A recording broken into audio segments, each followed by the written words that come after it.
पक्षिणां पवनः पवतामस्मि रामशस्त्रभृतामहम्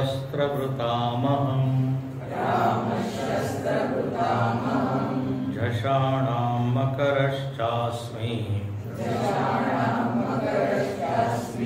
स्रोतसामस्मि जाह्नवी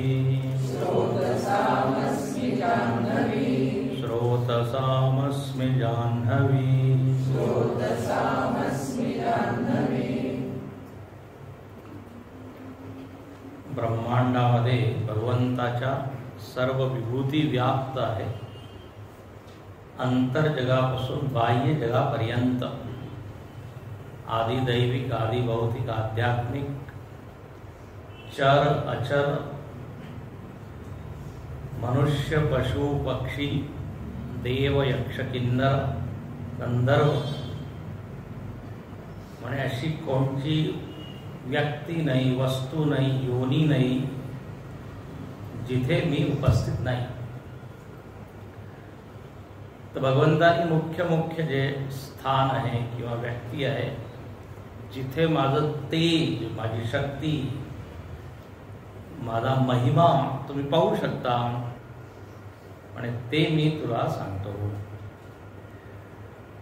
त्यामुळे जर मी देवतांमध्ये इंद्र आहे तर दैत्यांमध्ये प्रल्हादी आहे. जर मी पशूंमध्ये वाघ आहे तर पक्षींमध्ये गरुड आहे. गरुड पक्षीचं मी अनेक वेळा सांगितलंय तुम्हाला, त्याच्या पंखामधून वेदध्वनी निघते असं म्हणतात. वेदनाद, वेद मंत्राचा आवाज येतो. जसं विमान जेव्हा उडतं एकदम आवाज येतो ना जोराने, त्याच्यामध्ये काही सौंदर्य नसतं, माधुर्य नसतं. एअरपोर्टच्या जवळ जर घर असेल, पण गंमत अशी आहे सवय होऊन जाते. ट्रेनच्या जवळ जे राहतात त्यामुळे जोपर्यंत आवाज येत नाही झोप नाही येत, असं होतं. सवयीचं आहे. तर विमानामध्ये एवढा मोठा आवाज, पण गरुड त्याचे पंख तर काय, भगवंताचं वाहन असल्यामुळे वेद मंत्र. वैनते यश्च पक्षिणा. मग पंचभूतामध्ये जर मी अग्नी आहे, आधी सांगितलं तर वसूनाम पावकाश, तर आता इथे म्हणतात पवन पवतामस्मी. पवित्र करणाऱ्या जेवढ्या वस्तू आहेत त्याच्यामध्ये मी वायू आहे. आता बा अग्नीमध्ये सुद्धा वस्तू पवित्र होतात. अग्नी आहे किंवा नदी आहे, काही पाण्यामध्ये सुद्धा पवित्र. पण इथे देव काय म्हणतो की पवन सारखा पवित्र करणारा कोण? पवन कसा आहे म्हणून पावन आहे. जिथे वायू चालत नाही, सगळे दार बंद आहे, तिथे आपला श्वास कसा अवरुद्ध होतो, त्याला काय म्हणतात घुटमळतो. आणि एक जर झुळूक पास झाली आली तर एकदम फ्रेश वाटतं, पवित्र होऊन जातं वातावरण. वायू, आता वायू बद्दल काय बोलायचं, वायूशिवाय आपण जगूच नाही शकत. जेवणाशिवाय जगू शकतो आपण 2-4 दिवस, पाण्याशिवाय 2-3 दिवस नाही, 1 दिवस. निर्जला एकादशी, पण वायूशिवाय 1 मिनिट किती महत्वाचं. आणि याच वायूला आपण काय केलेलं आहे, आपल्याच कुकर्माने, दुष्कर्माने सगळं प्रदूषित केलेलं आहे. शुद्ध वायू मिळत नाही. आता शुद्ध वायूसाठी बाहेर जावं लागतं. मुंबई वगैरे मध्ये आता पहा, हिरवी झाडं नाहीये. आपल्या आश्रमामध्ये थोडीफार आहे, तिथे पवईला. तर म्हणे हे काय त्यामुळे मुंबईचं लंग्स आहे, फुफ्फुस आहे असं म्हणतात. तिथे थोडं हिरवळ आहे, पवित्र. नाही तर त्या वायूमध्ये एवढं वासही आहे, उष्णता आहे, गरमी. आता वायूला काय म्हणा, म्हणे वायू देव आहे. जर ही भावना आपण ठेवली तर वायूला अपवित्र नाही करणार. वायूचा पुत्र म्हणजे साक्षात हनुमान, पवनपुत्र. आणि बा हनुमंताची जर चरित्र जर बघितलं रामायणामध्ये तुम्हाला दिसेल, जे काम वायूचं आहे तेच काम मारुतीचं आहे. जिथे जिथे लोक मरत होते तिथे हनुमंत गेला आणि त्यांनी काय केलं, वाचवलं. लक्ष्मणाला जेव्हा शक्तिबाण मेघनाथ बाण, आता म्हणे जर सकाळपर्यंत जर तुम्ही औषधी आणली नाही तर त्याचा प्राण पूर्ण मारुतीच गेला. भोर होणे नाही पाई, द्रोणागिरी पर्वत ले आयो. सकाळच्या आधी आणि मी जातो आणि येतो. आणि मी अनेक वेळा सांगितलंय बहुतेक तुम्हाला, किती वेळात तो गेला आणि किती वेळात आला. तर म्हणे गरम गरम तेलामध्ये जर मोहऱ्या टाकल्या तुम्ही तर किती वेळ लागतो फुटायला. म्हणे हे उदाहरण आम्हाला कळलं नाही कारण आम्ही स्वयंपाकघरात गेलो नाही. तर गरम गरम तेलामध्ये जर मोहऱ्या टाकल्या जेवढ्या वेळात ते फुटतील तेवढ्या वेळात मी जाऊन येईन असं मारुती म्हणा. मनोजवम मारुत तुल्य वेगम आहे ना. म्हणे आता ज्यांनी हे म्हणजे गरम तेल पाहिलं नाही, त्यात मोहऱ्या कधी फोडणी दिली नाही. एक ती मुलगी म्हणाली, नवीन लग्न झालं होतं, या वर्षी मला तुम्ही अशा ठिकाणी घेऊन जा जिथे मी कधी गेले नाही. आपल्या नवऱ्याला सांगितलं, नवऱ्याने स्वयंपाक घरात दिला नाही. आजकालच्या मुली जात नाही स्वयंपाक, झोमॅटो काय स्विगी माहीतच नाही. तर असा हा हनुमंत आहे. मारुतीने पास सीता अगदी देह त्यागासाठी ती तयारी करत होती माहिती तुम्हाला. लंकेमध्ये जेव्हा रावण खूप त्रास देत होता, त्रिजटा नाम राक्षसी एका, त्रिजटा नावाची राक्षसी, तिला ती म्हणते की तू चिता बनव. आता मी इथे सहन नाही करू शकत रावणाच्या, तो अग्नी आणून दे. सगळं ते वर्णन तिथे तो मारुती पोहोचतो. आणखी मारुतीने वरून अंगठ टाक. तर वायूचं काम आहे वाचवणं. जब तक वायू है तब तक आयु है ना. तर पवन पवताम यावत पवनो निवसति देहे तावत पृच्छति कुशलम गेहे. घरचे लोक विचारपूस तोपर्यंतच करतात जोपर्यंत श्वास येत जात आहे. त्यानंतर घाबरतात, लवकर येतात. तर पहा, श्वासामुळे जीवन आहे पवन.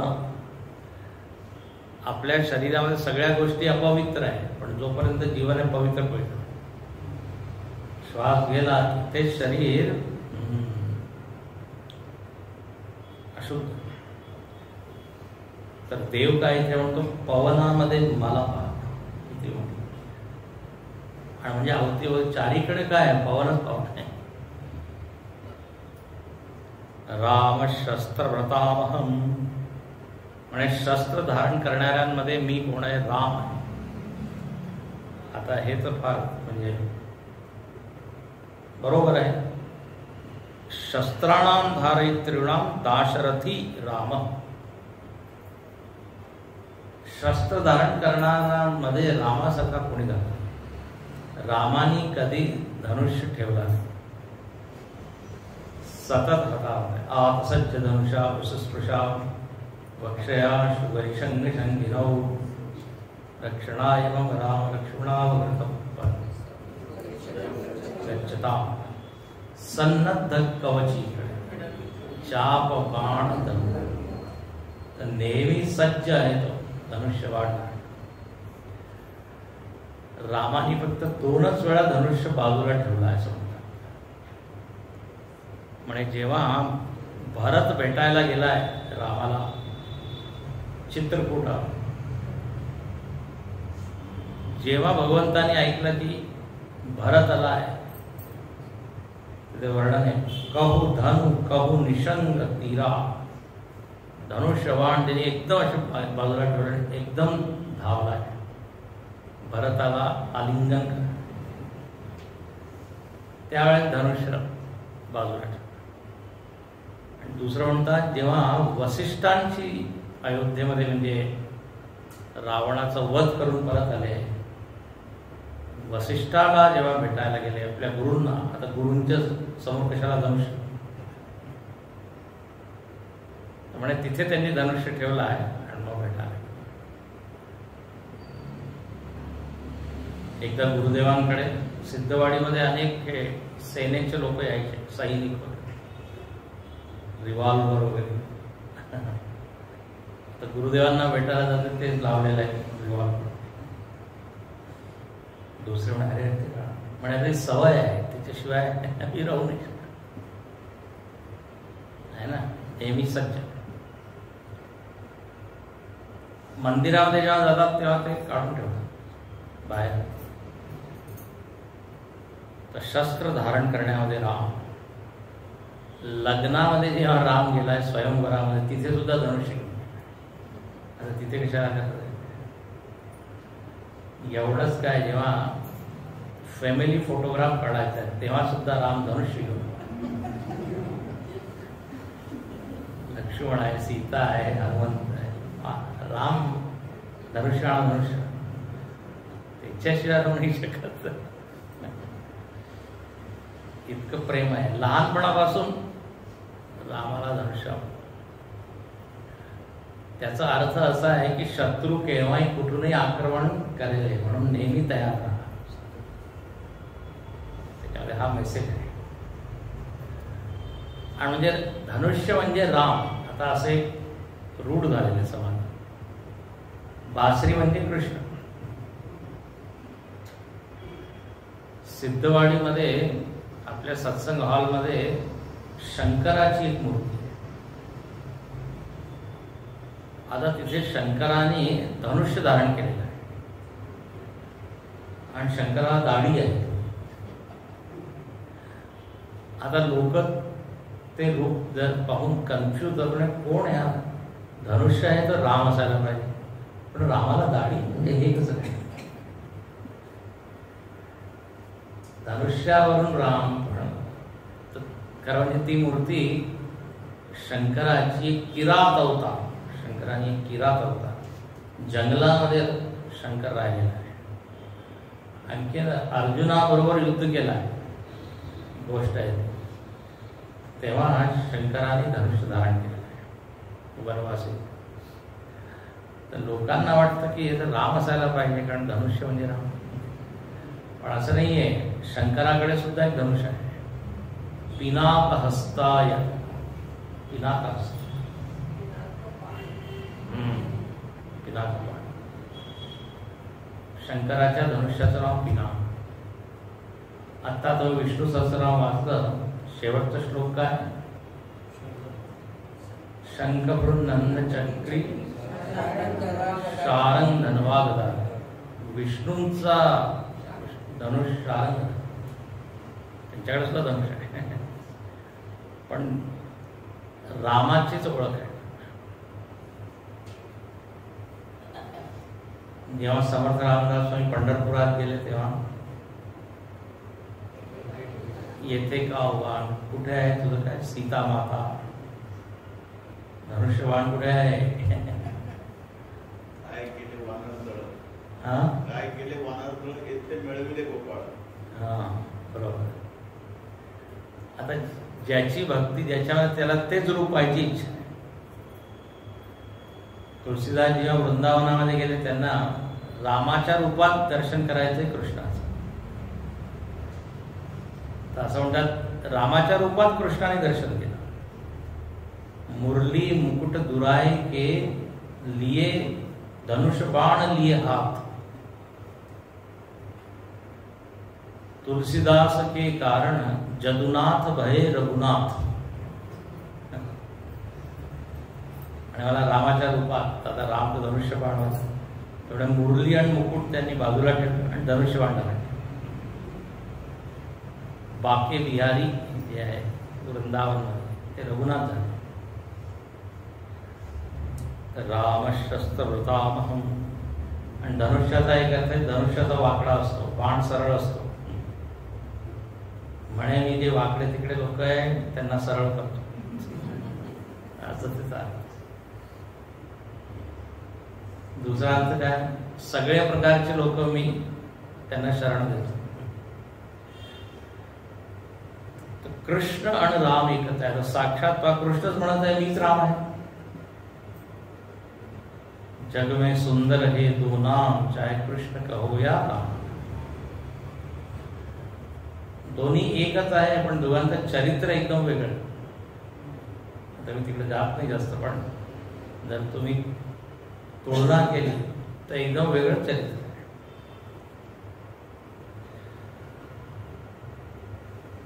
कारण असं आहे की वेळाची डिमांड अशी होती, मागणी अशी होती की असं तुम्हाला वर्तन करावं लागेल. त्याप्रमाणे त्यांनी केलं.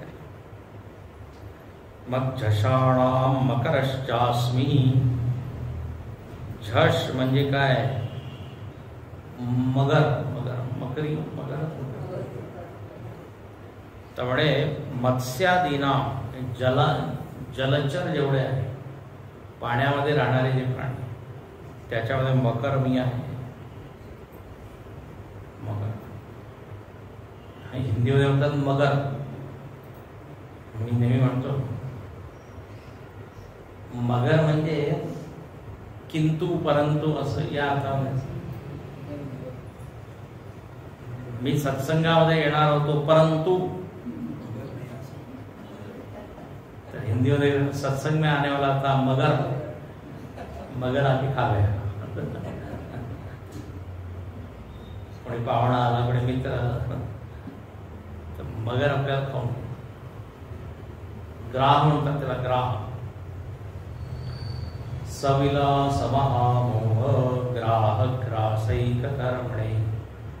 पंचदशीमध्ये पहिला श्लोक आहे, त्याच्यामध्ये सद्गुरूंची स्तुती केलेली आहे. नमश्री शंकरानंद गुरुपादांबुजन्मने. म्हणे गुरुला नमस्कार मी का करतो, तर म्हणे गुरु काय करतो, मगराला कोण टाकतो. सविलास महामोह ग्राह ग्रासैक कर्मणे. एकच काम आहे गुरुचं. आणि काय म्हणे मगर, मगर काय तर म्हणे महामोह. महामोह आपल्याला खात आहे आणि त्याच्या त्या जबड्यामध्ये जर कोणी फसला तर बाहेर नाही भेटत, लॉक होऊन जाते. महामोह मध्ये आपण बसलोय, पण महामोह रूपी ग्रहाला कोण खाऊन घेतो, म्हणजे गुरु. मोहाचा नाश करणारा कोण आहे, गुरु. तर मगर याचं वेगवेगळे उपमा दिलेले आहे. काल व्याल ग्राहक ग्रास. काळ रूपी मगराच्या मुखामध्ये आपण फसलेलो आहोत, असे एक आहे. पण इथे भगवंत विभूती म्हणत आहे. मगर प्राण्यांमध्ये, जलचरांमध्ये आपण पाहतो ना, ते तुम्ही जर एनिमल प्लॅनेट वगैरे जर पाहिलं तर पाण्यामध्ये वाघ सिंह ते सगळ्यांना उडून घेतो. ते मगर खूपच शक्तिशाली. मकर सुद्धा विभूती आहे. आणि स्रोतसामस्मी जानवी. आता पाण्याचं, प्राणीचं वर्णन केलं तर लगेच भगवंताला पाण्याची आठवण, म्हणून नदी. तर नदी कोण, नद्यांमध्ये मी गंगा, गंगा मैया, जानवी. गंगेवर भाषण द्यायचं म्हणजे 1 तास. गंगा गंगेति यो ब्रूयात् योजनानां शतानां मुच्यते सर्व पापानां विष्णुलोकं स गच्छति. म्हणजे अनेक योजना म्हणजे अनेक किलोमीटर दूर तुम्ही जर असाल आणि तुम्ही गंगा गंगा जर असं म्हटलं तरी तुमचे पाप नष्ट होतात. अशी एवढी त्याची ख्याती. मुच्यते सर्व पापै विष्णुलोकं स गच्छति. जानवी ही जन्नू ऋषींमधून उत्पन्न झाली म्हणून जानवी. ही बऱ्याच ठिकाणी कुठून कुठून फिरत आली. गंगा अवतरणाची गोष्ट तुम्ही ऐका.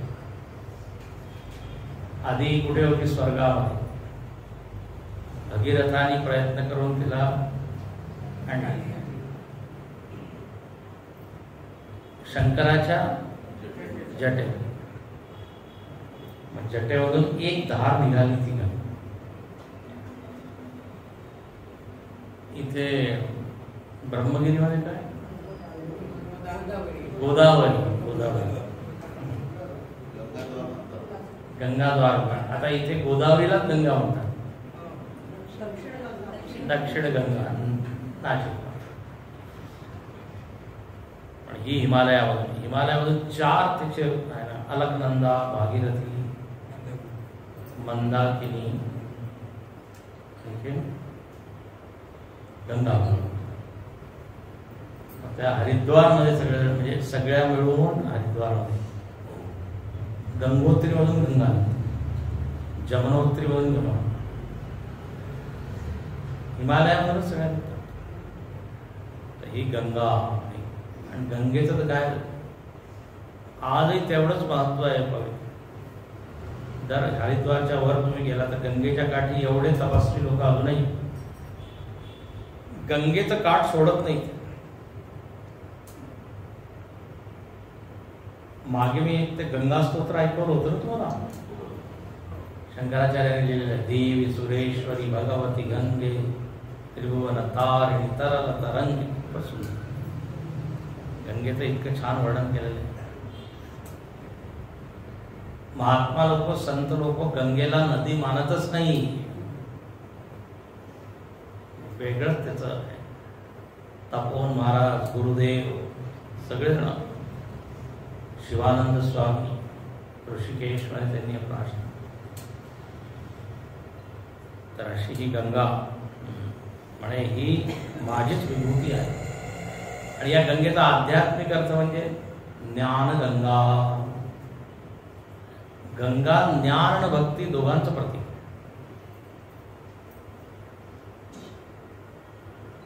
शंकराच्या जटेमध्ये गंगा आहे ना. तर शंकर ज्ञानी सुद्धा आहे, भक्त सुद्धा आहे. आणि शंकराला गंगा एवढी प्रिय आहे, आवडते की डोक्यावर बसवून ठेवतो. पार्वतीला ईर्ष्या होत असतो, डोक्यावर बसवत. अक्षरशः डोक्यावर. तर गंगा मुदमंगलमय संत राम भक्ती जन सुरसहिता. तुम्हाला सांगितलंय रामायणामध्ये हे जे संत लोक आहे यांना प्रयागराज म्हटलेलं आहे. आता इथे कुंभ झाला ना, म्हणजे संत लोक सुद्धा प्रयाग आहे. फिरणारे प्रयाग, मोबाईल प्रयाग, मुव्हिंग प्रयाग. म्हणजे ते कसं काय तुम्ही म्हणत आहात? तिथे गंगा यमुना सरस्वती, इथे कुठे गंगा यमुना सरस्वती संतांमध्ये. ते म्हणाले त्यांच्या अंतःकरणामध्ये ही जी भक्ती आहे तीच गंगा आहे, भक्तिधार.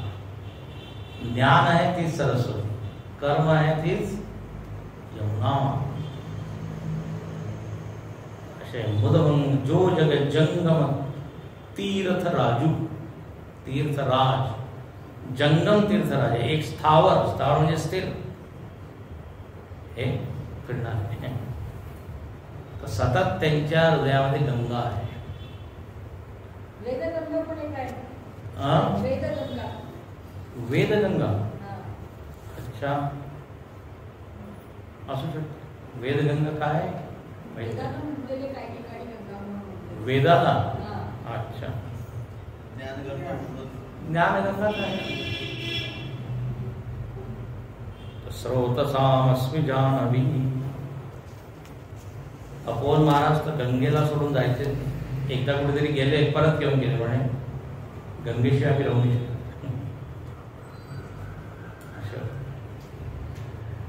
अच्छा, त्यानंतर आता म्हणता पुढची विभूती सर्गाणामंदि आदिरंतश्च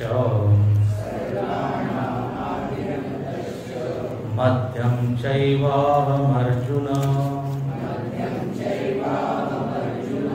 अध्यात्म विद्या विद्यानां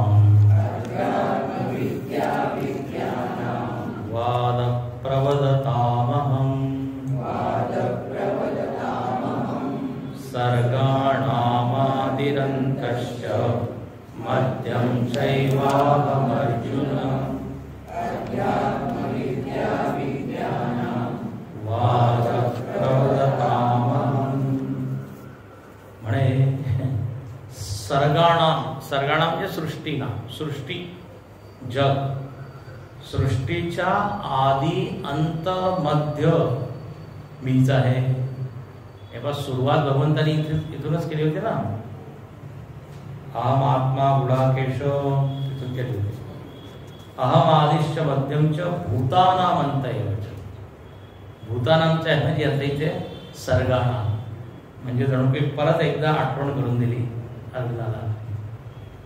एक एक एक एक तर आहेच, आणखी मी या सृष्टीच्या उत्पत्ती स्थिती लयामध्ये सुद्धा मीच मी आहे.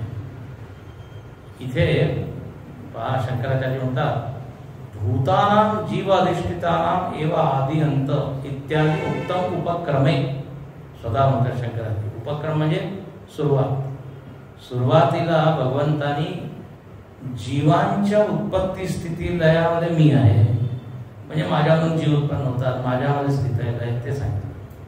पण इह तू सर्वस्य एव सर्ग मात्रस्य, तिथे फक्त जीव विशेष भूत प्राणींचंच वर्णन केलं होतं. इथे सर्ग म्हणजे सगळं, संपूर्ण जगाच्या आदी मध्य अंत मी आहे.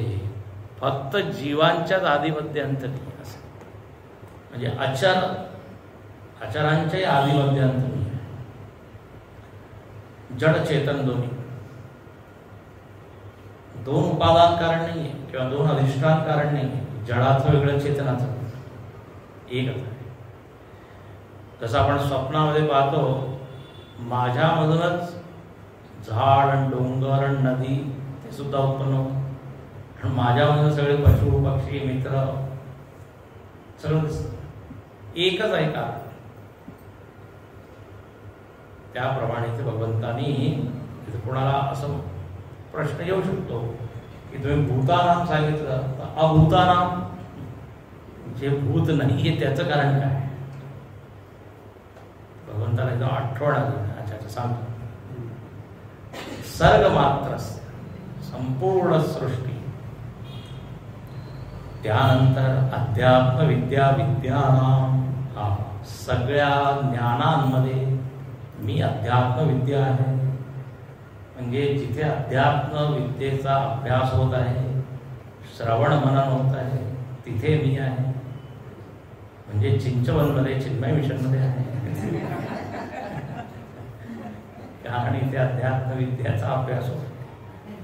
वा, फार छान. तर जिथे जिथे अध्यात्म विद्या, आता म्हणजे तुम्ही असं अध्यात्म विद्येला एवढं महत्व का देता? शंकराचार्य म्हणतात मोक्षार्थत्वा प्रधानमस्मी. आणि ही ते कशी विद्या आहे जी मला मोक्ष देते. मला काय, जीवांना मोक्ष देणारी विद्या हीच आहे. सा विद्या या विमुक्त आहे. विद्या तिलाच म्हणतात जी मुक्त. बाकी तर सगळ्या विद्या बंधन हे जरूर आहे की दुसऱ्या विद्यांमुळे मला जॉब मिळू शकतो. या विद्येमुळे जॉब मिळेल की नाही, नोकरी धंदा. आता काय नोकरी धंदा करायची, विद्या काय शिकवते, सगळं मिथ्या आहे. खरं म्हणजे सगळं सोडून जेव्हा येतं तेव्हा ही विद्या कळतं. मी तुम्हाला सांगितलं होतं ना, ते ब्रह्मचारी लोकांचा इंटरव्ह्यू घ्यायला मी गेलो. तर एका ब्रह्मचारीने विचारलं मला म्हणजे की जर मी हा वेदांत कोर्स केला तर पुढे स्कोप काय, मला स्कोप म्हणजे काय काय संधी मिळेल मला, भवितव्य. स्कोप म्हणजे माझी कशी प्रगती होईल, नोकरी कशी होईल. म्हणतो सगळे स्कोप बंद होऊन जातील, कशाचा लायक राहणार नाही. विचार करून, नाही तर तिकडे नोकरी गेली आणि इकडे काही नाही मधल्यामध्ये, सगळं सोडून येणं काही नाही. तर विद्या, काही विद्या जर असेल तर विद्येमुळे आपण काही ना काही कमवू शकतो. विद्या मित्र प्रवासेषु, कोणत्याही देशामध्ये तुम्ही गेला आणि विद्या घेऊन गेला तर मित्र. म्हणून असं म्हटलेलं आहे प्रच्छन्न गुप्तम धनम. विद्या जी आहे गुप्त धन आहे. कोणची विद्या असू दे, लोक त्यांनी कमवतात. आणि हे करू शकतो, ते करू शकतो, काय काय काय काय. आजकाल तर काय मेक इन इंडिया, स्टार्टअप, वेगवेगळे इतके क्षेत्र उघडले आहे. तर विद्या तर आहे, पण ठीक आहे, पैसा, सुविधा, सोयी, पण मोक्षाची जी गोष्ट आहे म्हणजे ते नाही मिळणार, बाकी सगळं. तर म्हणून इथे अध्यात्म विद्येला महत्व आहे. अध्यात्म विद्या विद्याम. मग म्हणतात वादत प्रवदतामहम. प्रवदताम, प्रवदताम म्हणजे बोलण्याची पद्धत, बोलण्याची शैली. बोलण्याची जी शैली आहे त्याच्यामध्ये मी कोण आहे, थोडे वाद, वाद आहे. शंकराचार्य म्हणतात प्रवक्तृद्वारेण वदन भेदानां एव वाद जल्प वितंडानां इह ग्रहणम. बोलण्याचे वेगवेगळ्या कला आहे, पद्धत आहे, शैली आहे. जसं एक असते संवाद, संवाद आपण करतो. तर संवादामध्ये काय असतं, गुरु आणि शिष्य दोघ जण आहे. आणखीन गुरुमध्ये त्या शिष्याची श्रद्धा आहे आणि जे काही गुरु सांगत आहे ते तो ऐकत आहे. शिष्य प्रश्न करत आहे, गुरु त्याचं उत्तर देत आहे. तर बोलण्याची ही जी पद्धत आहे याला काय म्हणून संवाद. आता सगळ्या आपल्या शास्त्रांमध्ये काय संवादच आहे ना, गुरु शिष्य संवाद आहे, कृष्ण अर्जुन संवाद आहे, शिव पार्वती संवाद आहे, शुद्ध शौनक संवाद, संवादच. अच्छा, संवादामध्ये शिष्य प्रश्न करतो जिज्ञासा, जिज्ञासा असते त्यामुळे करतो. तर हे तर झालं संवाद, हा झाला संवाद. दुसरं जे आहे त्याला म्हणतात वाद. इथे भगवंत म्हणतात वाद मी आहे. आणि वाद म्हणजे मराठीचा वाद नाही, म्हणून वाद शब्दावर वाद करू नये. मराठीमध्ये वाद शब्द जरा नकारात्मक,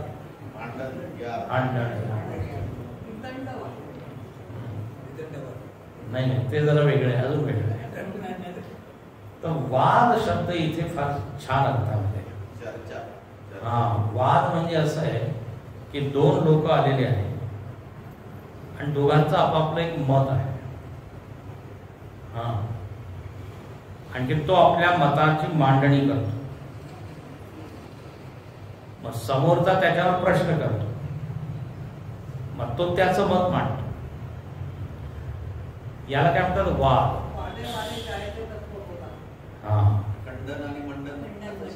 हा, त्याला म्हणतात शास्त्रार्थ.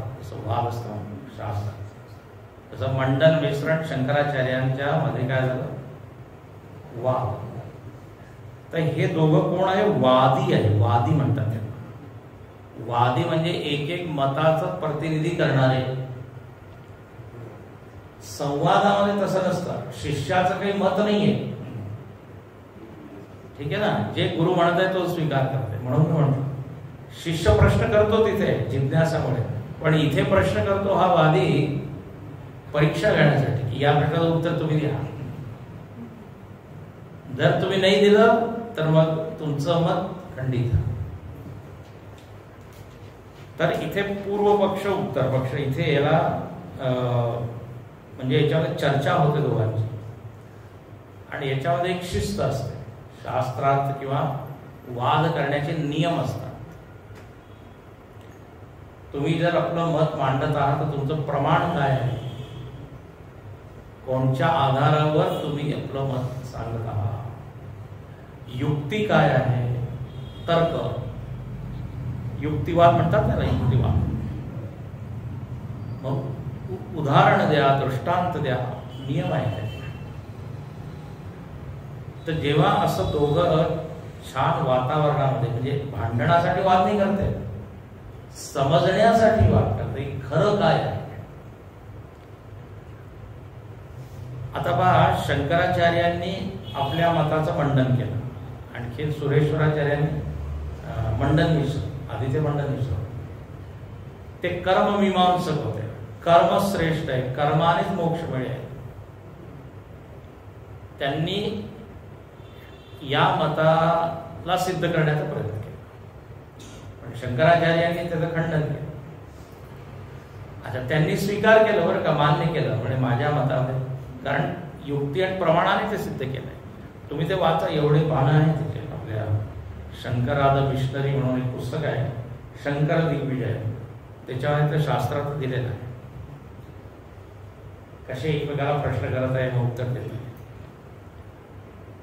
अच्छा, त्यांची अंपायर कोणती? अंपायर म्हणजे मध्यस्थ,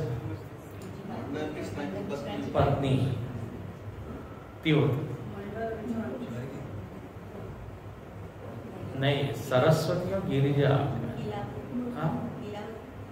नाव मी जरा विसरतो. हा, सरस्वती. तर अच्छा, दोघांना माळ हे टाकलेली बरं का शंकराचार्य मंडन मिश्र, आणि हळूहळू त्या मंडन मिश्रांची माळ हे सुकत गेली, कारण त्याच्यात उष्णता निर्मित होत होती, गरमी. तर अर्थ काय आहे, याला म्हणतात वाद. वादामध्ये युक्तीच्या द्वारे चर्चा होते, एक सकारात्मक चर्चा, आणि त्याच्यामध्ये समोरची जी व्यक्ती ती मान्य करते की माझ्या मतामध्ये दोष होता, तुम्ही तो हे करा. अच्छा, म्हणून मंडन मिश्रांनी स्वीकार केला. आणखी तिथे अट ही होती की जो हारेले त्यांनी मग आपल्या, म्हणजे संन्यासी आहे तर ग्रस्त होईल, ग्रस्त आहे तर संन्यास, कारण मंडन मिश्र ग्रस्त होते प्रपंच, तर ते मग संन्यासी झाले, आणि त्यांचंच नाव झालं सुरेश्वराचार्य. त्यानंतर वाद. आपल्या गुरुदेवांनी स्वाध्याय वर्ग म्हणजे अभ्यास वर्ग त्यांनी सुरू केले. तर अभ्यास वर्गामध्ये सुद्धा चर्चा, इथे संवाद नाही किंवा फक्त एकच व्यक्ती बोलत आहे असं नाही, ते तर मग हा वर्ग झाला, प्रवचन झालं. अभ्यास वर्ग म्हणजे काय? वाद. तिथे सगळ्यांना संधी आहे बोलण्याची, आणि जो सेवक असतो त्या सेवकाचं कर्तव्य आहे की त्यांनी एक शिस्तबद्ध विचार करायला त्यांना प्रेरित करायचं, इकडे तिकडे विचार नाही केले. आता मी सांगतो पुढे, वितंडा नाही झाला पाहिजे किंवा जल्प नाही झाला पाहिजे. जल्प आणि वितंडा हे सुद्धा बोलण्याची पद्धत आहे, ती चुकीची. संवाद चांगला आहे किंवा वाद, बस दोनच. त्यामुळे वितंडा म्हणजे काय, तर वितंडावाद म्हणजे मी जे बोलत आहे तेच खरं आहे. तुम्ही टीव्हीवर जर पाहत असाल तर ते शुद्ध वितंडावाद असतो. 4 पक्षाचे लोक येतात आणि दुसऱ्याचं मुळीच ऐकायला नाहीये. माझं मत कसं खरं आहे, माझं मत तुम्ही माना, म्हणून तिथे नुसता कलह होतो. आपण पाहतो कधी एकमेकाला मारायला लागतात, टीव्हीवर पाहतात, त्यांनी विसरून जातात पूर्ण जग पाहत आहे. तर वितंडावाद म्हणजे काय, माझंच मत, तुम्ही जे म्हणता ते चुकीचं. तर आता याला वाद थोडी म्हणू आपण, भाई माझ्या पक्षाने काही चूक केली तर मी स्वीकार करतो असं पाहिजे, पण असं नाही. अच्छा, आणि त्यानंतर मग पहा परिणाम काय होईल, आपसामध्ये संबंध कसे होतात, कटू, एकमेकाचा चेहरा पडा, आणि मनामध्ये जो स्वाद आहे, जो चव आहे ती कशी कटू, म्हणजे गोड वातावरण तरी मनामध्ये. म्हणून वितंडावाद नको, तयारच नाही तो स्वीकार करायला. वितंडावाद जिथे सत्याचं निर्धारण नाही करायचं, कारण यांनी आधीच मानलेलं आहे की मी जे बोलत आहे ते सत्य आहे, संपला विषय, बुद्धिबंद. वितंडावाद काही समोरचा माणूस तर्काने, युक्तीने, प्रमाणाने सांगत आहे तरी हा मानायला तयार नाही. वितंडावाद चुकीचा आहे. आणि एक असतं जल्प. जल्प म्हणजे आपलंच आपलं बोलत आहे. वितंडा जल्पामध्ये थोडासा फरक आहे. वितंडावादामध्ये समोरचा जो माणूस आहे त्याचं मत चुकीचं आहे, खंडन करतो. आणि जल्पमध्ये काय, आपलं आपलं सांगत आहे, दुसऱ्याचं ऐकतच नाही. जल्पना जल्प. त्यामुळे हे सुद्धा नसायला पाहिजे. वाद. आता अभ्यास वर्गामध्ये कसं पाहिजे, वाद पाहिजे. आता आपले असे अनेक सेंटर आहे जिथे 20-20, 25-25 अभ्यास वर्ग चालतात आणि त्यांनी खूप ब्रह्मसूत्रापर्यंत ते चर्चा करतात. तर आठवड्यातून 1 दिवस. आणि ज्या सेंटरमध्ये अभ्यास वर्ग स्ट्रॉंग आहे ते सेंटर सुद्धा खूप स्ट्रॉंग आहे. कारण जर 20 वर्ग चालू आहे, 8-10 लोक येतात, 200 लोक तसेच जातात. तर एक ग्रंथाचा अभ्यास करतात, त्याच्यामध्ये सगळे मिळून चर्चा. आणि एक सेवक असतो, त्या सेवकाचं हेच कर्तव्य आहे की वितंडावाद नाही झाला पाहिजे किंवा जल्प नाही झाला पाहिजे, वादच राहिला पाहिजे. नाही तर काय होतं, 1-2 वेळेस ती व्यक्ती येते, म्हणते अरे बाबा याच्यापेक्षा आम्ही घरी बसून वाचलं, आधी माझं ज्ञान ठीक होतं, इथे आल्यावर अजून गडबड झालं.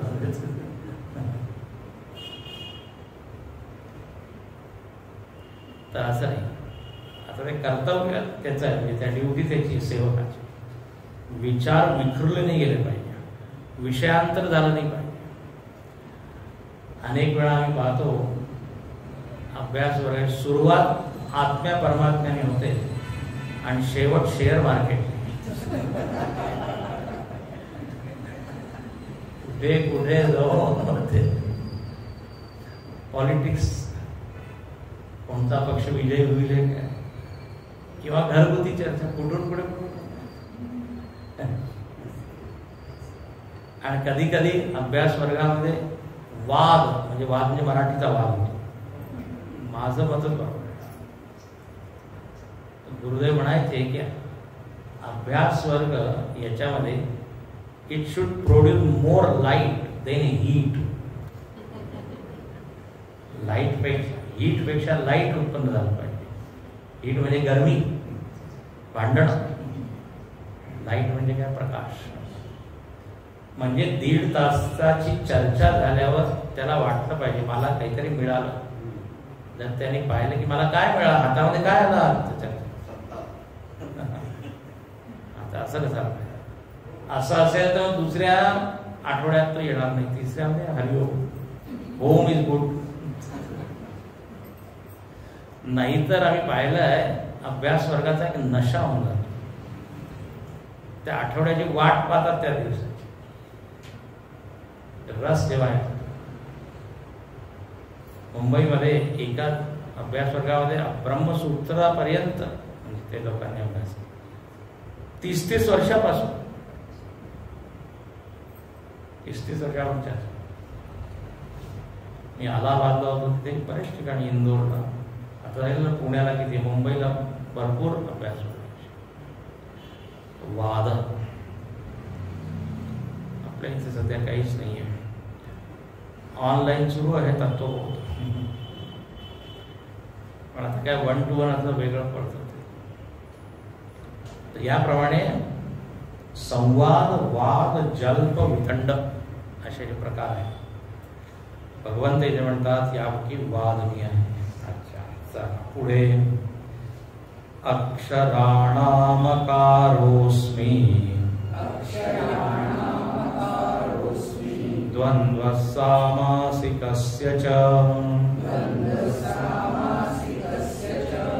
अहमेवाक्षयः कालः धाताहं विश्वतो मुखः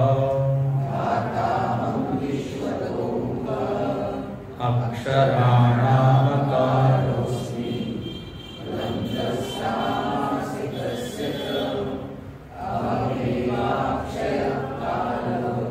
धाताहं विश्वतो मुखः. आता जे म्हणतात वर्णानाम आकारः, जे वर्ण आहे 12 खडी आहे त्याच्यामध्ये अकारणी आहे अ. आता पहा किती अक्षर आहे एकूण,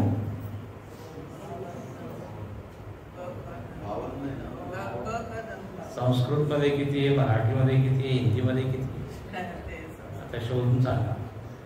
तर बहुतेक 33 आहे. म्हणजे पहा 5 तर 5 वर्ग झाले, कवर्ग, टवर्ग, तवर्ग, पवर्ग, कचट, तप 25, य र ल व श स ह श हे 8, 25 आणि 8 33. आणि एक असतं संस्कृत लू, ल आणखीन त्याच्यावर. मराठीमध्ये ळ, वेदांमध्ये सुद्धा ळ, अग्नी, विळे, गुरु ळ. त्यानंतर मग अ, आ, इ, उ हे स्वर. स्वर आणखी व्यंजन. व्यंजनचा एक दुसराही अर्थ असतो, खाण्याचे पदार्थ. स्वर आणि व्यंजनामध्ये काय फरक आहे? त्यामुळे स्वर मुखात आतमधून बाहेर जातात, व्यंजन बाहेरून आतमध्ये येतात.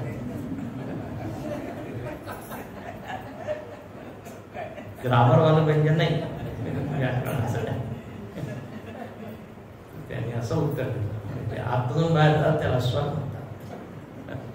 तर काय स्वर आणि व्यंजनामध्ये फरक असा आहे की बिना स्वराची मदत घेऊन व्यंजनाचं उच्चारण होत नाही. अर्ध दुसरं क, ख, क, क, ख, का, की, कु. इथे भगवान काय म्हणतात, सगळी जी वाणी आहे ती त्या अ पासूनच उत्पन्न आहे. अलाच तुम्ही वेगवेगळे त्याचा आकार द्या तर हे सगळे अक्षर होते. अ, आ, इ, उ, ए. अकारो वै सर्वा वाक् असं म्हणतात. आकारच सर्व वाणी आहे.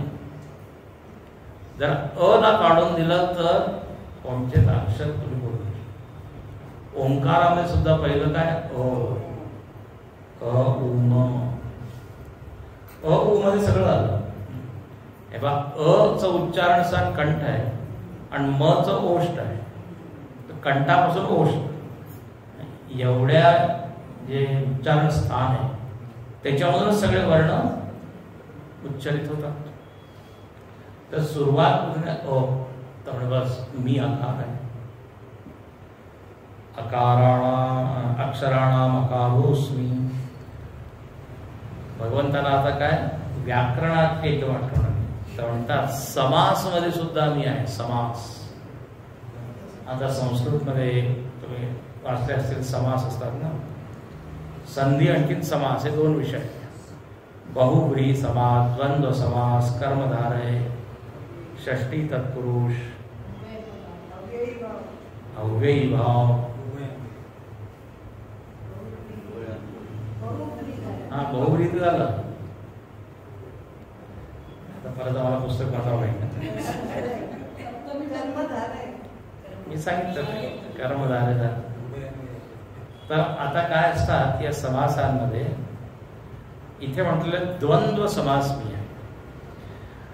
द्वंद्व समास कसं असतं, उभय पद प्रधान, दोन्ही अक्षरांचा प्रधानता असते. जसं राम लक्ष्मणौ, रामश्च लक्ष्मणश्च, राम लक्ष्मण. दोन्ही जे शब्द आहे त्यांचं बळ, त्यांची शक्ती बरोबर. द्वंद्व समास. शीत उष्ण, चंद्र दिवाकरौ, द्वंद्व समास. बहुव्रीही समास मध्ये काय असतं, तृतीय पद प्रधान. म्हणजे दोन शब्द असतात, त्या दोन शब्दापासून काही वेगळाच अर्थ काढला. जसं लंबोदर. लंबोदर म्हणजे काय, गणपती. आता शब्द काय, लंब उदर, ज्याचं पोट मोठं आहे. आता तिथे काही नाहीच त्याचा अर्थ, तिसराच अर्थ आहे. लंबोदर म्हणजे लंब उदर यस्य स लंबोदर गणेश. अन्य पद प्रधान. पीतांबर विष्णू है ना, चक्रपाणी. तर जिथे ते जे दोन शब्द आहेत त्याचा काही अर्थ नाही. चक्र आणि पाणी, चक्रपाणीचा अर्थ विष्णू. पाणी म्हणजे हात आणि चक्र अन्य पद प्रधान. पण द्वंद्व समासामध्ये असं तिसरं नाही. ते जे दोन्ही पद आहे त्याचाच अर्थ घ्यावा लागतो डायरेक्ट. तर देव इथे म्हणतात मी द्वंद्व आहे, द्वंद्व समास. मग आता हा जो विषय खूप मोठा विषय आहे पुढचा. अहमेवा क्षय काल. मी कोण आहे, तर म्हणे मी काळ आहे, काळ. आणि मी कसा काळ आहे, तर म्हणे अक्षय. अक्षय काळ आहे म्हणजे माझं कधीच नाश होत नाही. प्रसिद्ध क्षणाद्याख्य. आपण आपल्याला काळाची ओळख कशी आहे, तर म्हणे क्षण, मिनिट, सेकंड, महिना, आठवडा, वर्ष, हे आपण म्हणतो काळ. पण आता इथे काय म्हटलेलं आहे की काळ एक अशी वस्तू आहे तिचा कधीच नाश होत. आता याच्यावर मी पुढच्या वर्गामध्ये चर्चा करीन आहे, कारण सध्या काळ संपत आहे. वर्गाचा काळ संपत आहे. वेळ. काळ एक अशी वस्तू आहे जी दिसत नाही पण सगळ्यांना प्रभावित करते. काळाची जाणीव वस्तूच्या द्वारे होत असते. वस्तूमध्ये बदल घडतो आणि काळाची जाणीव होते. काळामध्ये परिवर्तन होत नाही, वस्तूमध्ये परिवर्तन होतं. आणि आपल्याला वाटतं पाहिजे इतके वर्ष होऊन गेले, आधी असं होतं, आता असं आहे. एक जसं बाळ आहे, लहान बाळ, आता तो उभा राहायला बोलत आहे. म्हणजे 10 वर्ष होऊन गेले. आता बदल कुठे झाला, त्या बाळामध्ये. आणि बोध काय होत आहे, 10 वर्ष. मग अजून 70 वर्ष झाले. आता तुम्हाला दिसला का काळ असंच काळ म्हातारा नाही हो, शरीर म्हातारा. तर शरीर किंवा वस्तू काय, लिंग आहे. लिंग म्हणजे चिन्ह. त्याच्याद्वारे काळाची जाणीव होते. जसं धूम आहे, धूर आहे, त्याच्याद्वारे अग्नीचं ज्ञान होतं. तर धुराला म्हणतात लिंग, चिन्ह.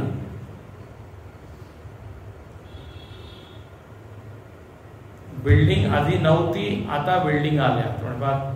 किती परिवर्तन झालंय 20 वर्षामध्ये, किती परिवर्तन. एकदा आठवण कोणाची वर्षाची